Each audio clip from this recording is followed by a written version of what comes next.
And the reminders from your Lord come in many different ways. You could see something in the street happening, and that's a reminder for you from your Lord. You could see a car accident. You could see an old person in the street or a young person being born into the world, and that's a reminder for you. These are the days that Allah tricks them, turns them back and forth. He gives us these vicissitudes of life. One day we live, one day we die. One day we celebrate life, one day we celebrate and commemorate death or a life. And we never know when it's going to be us or someone dear to us. اقترب للناس حسابهم. The people's account, your account, is getting closer and closer. What do you think is going on when we start going gray? I mean, that's a major sign. And most of us here are going gray. We have some gray. How long do you think you're going to live? What do we as the Muslims believe? And what does our belief make us do? Because what we're talking about here is general. Everybody wants a quick fix. There is no quick fix in Islam. The confusion or the difficulty of Islam is in its simplicity. Lahiyatan qulubuhum. Allah gives it to us right there. Our hearts are distracted. Alhaakumut takathur. What are they distracted with? The same word.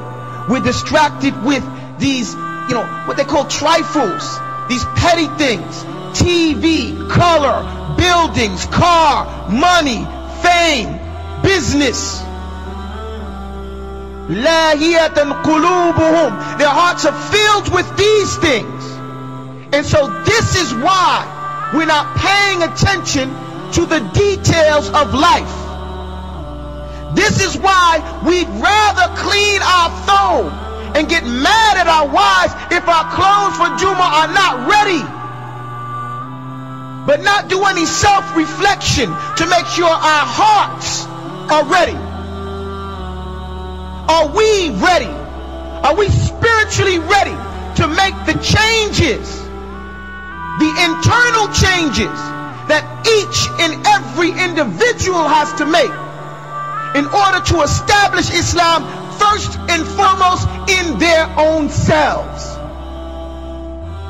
Then it transcends to those around you. And if we would focus first and foremost on our own hearts, the filth that they pick up just by walking in the street. Let's not even say that the things that you yourself think about, the things that you pick up, like the filth you pick up from walking in the street, the music that gets in there, the hatred, the animosity, the bad taste, the guilt. And the Muslim shouldn't be guilty because we have Taubah. The Prophet, Allah subhanahu wa ta'ala, he always describes the mujrimun, the criminals, as having guilt. Why do they have guilt? Because they did it. It doesn't mean that they feel remorse, but they're guilty of whatever they did. How does a person stop being guilty? He repents and he follows up a bad deed with a good one. A criminal is not considered a criminal if he's paid his debt to society. We pay our debts to Allah subhanahu wa ta'ala for violating his laws by repenting back to Allah and following up that bad deed, that bad thought with a good one. And we purify our hearts. We set ourselves right by returning back to that right position. But it's as if, it's just like Allah subhanahu wa ta'ala said, Lahiyatan qulubuhum. The people's hearts are distracted. Our hearts, let's not say someone else. Our hearts are distracted. What are they distracted with? You know. Everybody here knows what his dhamir, what his conscience is considering. What happens? وَأَصَرُّوا النَّجْوَى الَّذِينَ ظَلَمُوا. Allah says those who are the oppressors. But let's take it on the language. Because people oppress themselves. Anybody who violates the law of Allah has oppressed themselves. People conceal their secret thoughts and their secret conversations. When someone comes and gives us some advice and we don't like it, هَلْ هَذَا إِلَّا بَشْرٌ مِثْلُكُمْ. This guy, who do you think he is? He's nobody, just somebody just like us. We say that. Not just to the Anbiya, but to the Imam, to the Du'at, to the guy in the street. Somebody tells you Islam says you have to grow a beard. You get mad at him. Like he's the problem. Like you didn't know that when you shaved your face. Nobody can force you to do anything. We're not trying to pick on the brothers that don't that shave. I'm just making a point. The same thing can be said about the brothers when they say, okay, raise your pants, wear a thobe, cover your kubba. Any law, anybody says anything to somebody, we don't like what you said. How dare you tell me that? Who do you think you are? The ego. Heart is filled with something else, and he says, look, man, who this guy think he is? He ain't nothing but just a regular man. Allah is telling us over and over and over and over and over and over again, reflect on the message, because your account with your Lord is coming, and all we've been doing is wasting our time.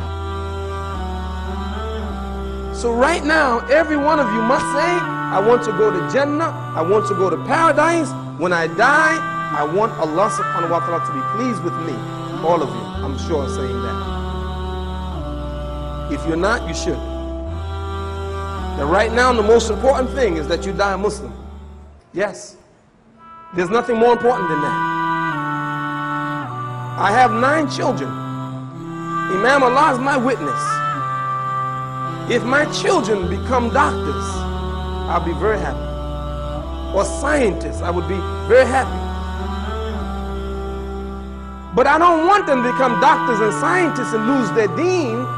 I'd rather them to sweep the streets of New York City and die as a Muslim than to become doctor and then die as a disbeliever. I swear by Allah. You want to make me happy as the father? Be a Muslim.